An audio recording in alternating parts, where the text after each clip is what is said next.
Okay, we're live. Hi, Dawn. How are you? Okay. I'm good. How are you? Good.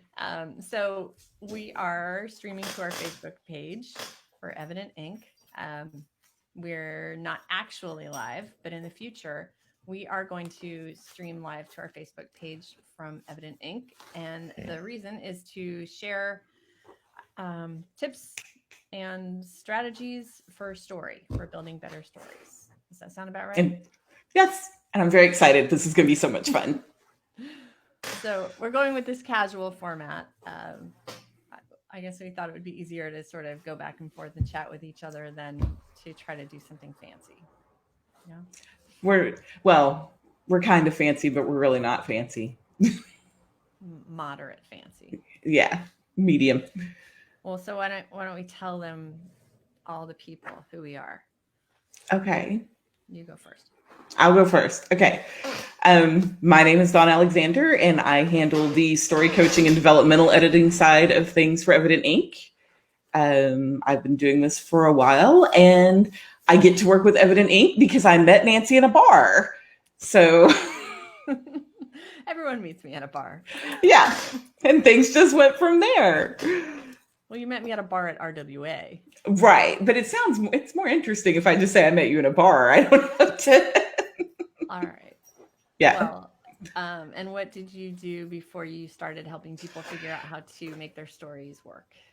Before I started making people's stories work, I taught high school for 18 years. Shudder. Yeah, it was. I loved teaching high school. I really did. Actually, I taught middle school for 3 years, and then I taught high school for 15. And I loved high school kids. I ended up having to resign because my mom was sick, and I had to take care of my mom. So I do still miss my kids. I don't miss public education. Yeah. I don't miss all of the other stuff that was involved that wasn't actual teaching and interacting with the kids, which is why I like getting to do the story coaching, because I still get to do a little bit of teaching, but I don't have to fill out a report card or call parents or any of that stuff. Right. And I'm going to ask you in a little bit to explain a little bit more about what story coaching is and story development. And because I think one of the things that we can do here in this format is, especially for newer writers, I think the idea of editing is kind of scary a little bit, because you send your work off to somebody you don't know, and you're not really sure sometimes exactly what you're going to get back. So maybe we can demystify the process a bit over the course of these episodes. But first, I guess I should introduce myself. So I'm Nancy, and Evident Inc. was something I began with the name Evident Inc. About 3 years ago, but I've been freelance editing fiction, mostly romance, but all kinds of fiction for about 6 years now. And then prior to that, my whole career has been as an editor in one way, shape, or form, with a few exceptions. I sold wine, and I sold drugs for a while. So not those kinds of drugs. I was a pharmaceutical rep. But aside from those gigs, everything else has required either some capability in tech editing or technical writing. And I've always been working a little side hustle editing fiction or other things, because I guess I like correcting people. I don't know. That's what my husband says. I mean, it works well. You've made a career out of it. I guess. Anyway, so I do the line editing for Evident Inc., which I think is apparent since we're sitting here and you have that little tiny logo over your head. Right. Nope. Over here. Right. Yeah. There.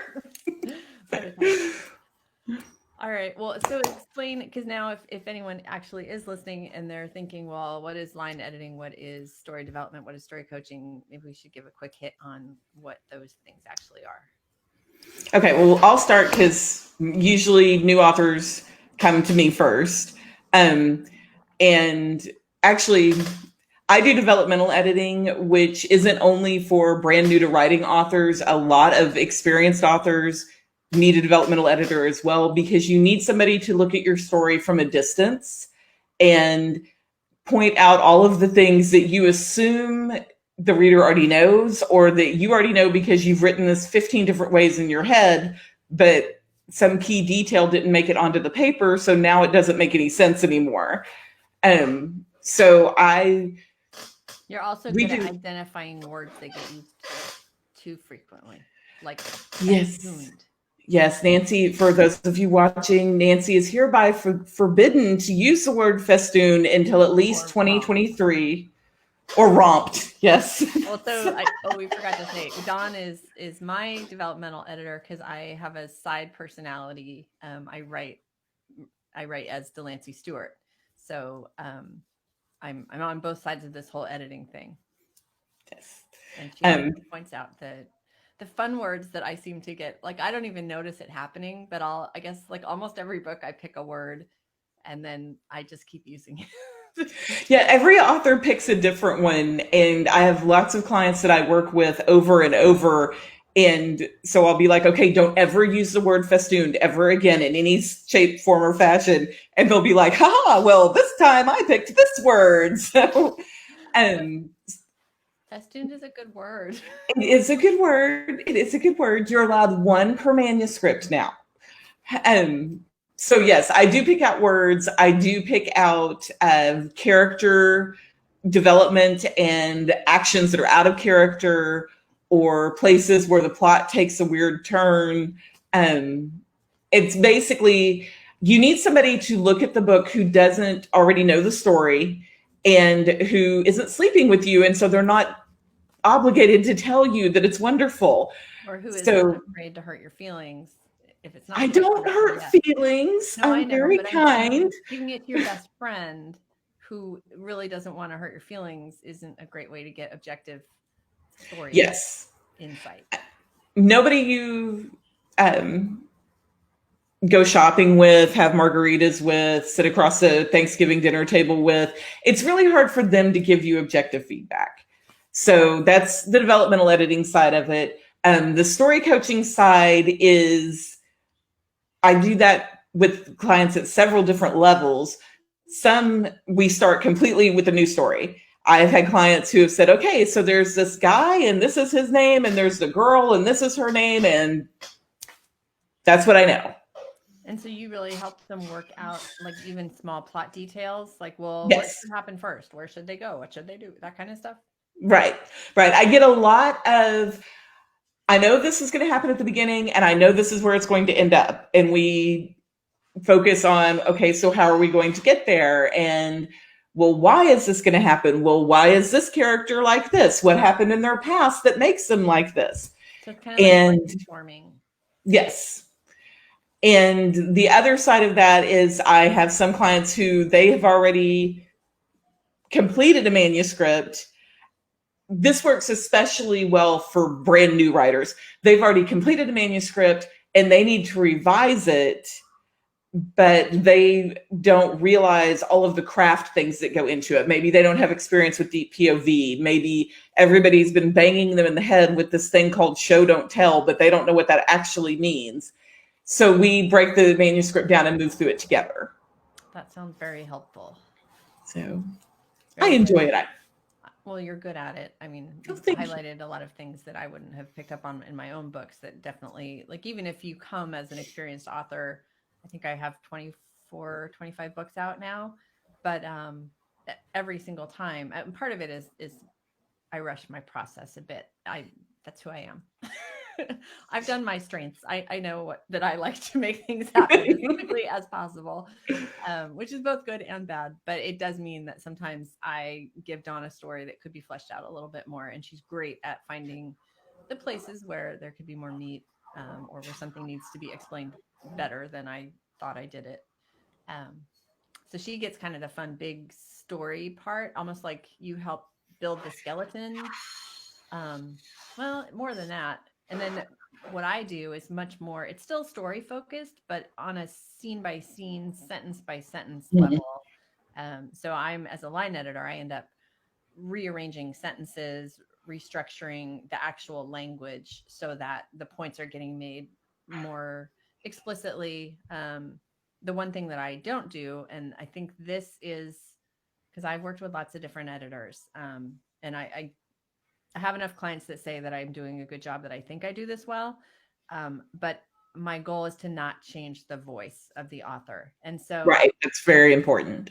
there are some places where I could make something technically correct, but it would change the feeling or the tone of the scene. And so I'll make a conscious choice not to correct something. And I think that is kind of a thing you have to learn over time, how to finesse the editing process so that you're making everything, as correct as you can without altering the author's intent. So that's what the line edit part is, and then everybody still needs a proofread at the very, very end, right? Yes, definitely. Well, and one thing about the part that I handle too is I will point out repeated words, and there's times I will point out this dialogue doesn't sound natural, or you don't need this line here because you absolutely repeated everything you just said in the next paragraph, that kind of thing. But it's still very important that after I do that, it gets passed to a line editor, because when you're making those revisions, you often revise errors into it Mm-hmm. because you're changing it. And our philosophy with you helping the author keep their voice, and also mine whenever I'm working on the story, is it's still your story. It's Right. not my story. I'm not attached to any of the ideas I give you, because we're writing your story. And I think that's very important. Yeah, I agree. Cool. Well, we'll go into a lot more detail. Today, our goal really was just to sort of introduce this idea of popping in. I don't know if we even decided once a week, a couple times a month, to offer some story strategy advice, maybe throw out some tips that writers might find useful. What are some of I know you have a list of things that we were going to talk about in the future. You want to? I do. We have a whole long list of things that we're going to talk about, but some of them we're not quite ready to tell you about yet. So, the next three things we have coming up are the next one we're going to do is about the different kinds of editing. We'll go into much more depth than what we just talked about, and what it's actually like to work with an editor, what the process is like, What to what you can expect. expect. Yes. And then after that, we're going to talk about what makes a great story. Evident Ink kind of tends to focus on romance, though we've been bringing in some different genres. And the idea is that a great story is a great story, no matter what genre. And so we're going to talk about some of our all-time favorite books and why those make great stories. You can't see my hands. I'm doing this, but my Oh, hands yes. are like down low, so I'm like, I just look silly. The last one that we have planned immediately that we're ready to talk about is we have to address the pantsing versus plotting. We do. It's a thing. It's a rule. We're doing a writing thing. It has to be addressed. So those are our next three things coming up. Must be addressed. Yes. The scary required. thing about that is that I still don't know where I fall. Well, it's a spectrum. It's either or. It's a spectrum. Well, don't steal our own thunder. We'll get there. Okay. All right. Well, so I'm excited. The other thing that we should mention, and there is absolutely nothing confirmed, so I won't throw out any names, but we happen to know some authors who may or may not be willing to come chat with us about the ways that they put together stories, about what their process is, about where they fall on that whole plotting pantsing thing. And I don't know why, but it's always so fascinating to me to hear a writer that I admire talk about their process. I don't know if it's because I think I'll be able to magically like do what they do and fix my process, or I think it's just interesting because I think there's like 30,000 ways to skin this cat. And right. And it's always fun to hear how someone else is doing it. Because sometimes they'll be doing something that I'm like, what? Why? I think it's like watching those organizing videos or reading the organization blogs of this is how I have my whole pantry set up. And it's like, that's fascinating. I'm not going to do that, but that is amazing. Good. So I think it's very interesting. Yes. Yes. It's very interesting to hear the different processes that are used. Yeah. So I think we can probably convince a few people to pop in and say hello and shoot the proverbial, you know what, with us. Breeze. The breeze. That's what I was looking for. Yes. See, I provide words. See, this is. Well, and I have a lot of words, but I don't think they're allowed on Facebook. So I have to be careful about. You don't want to you don't want to get us put in Facebook jail on our first video here. No. So I'm working hard to curb. I married a Marine, you know, so it's just part of my vernacular. We need to get one of those beep buttons. I need one of the buttons where I can just, the little delay button. Yeah, there is no delay, so I'll just have to be careful. All right. Well, I think we've pretty much run through what we wanted to do in our first little hello episode here. I think so. We Shot? covered everything on my list. No. All right. Well, until we come back, what were we going to try to say? Something about oh, you can find us. We practice this. I practice this a lot. It's than me. You can find us at evidentinc.com, where we will continue to keep strengthening your stories and refining your voice. There we go. That was so professional. Wasn't it, though? No. I'm fabulous at this. All right. Well, in the meantime, you're always welcome to hit us up on our Facebook page. We do answer messages there, or email us through the Evident Inc. website, and we would love to hear more about your story. Sounds good. Say goodbye, Dawn. Bye.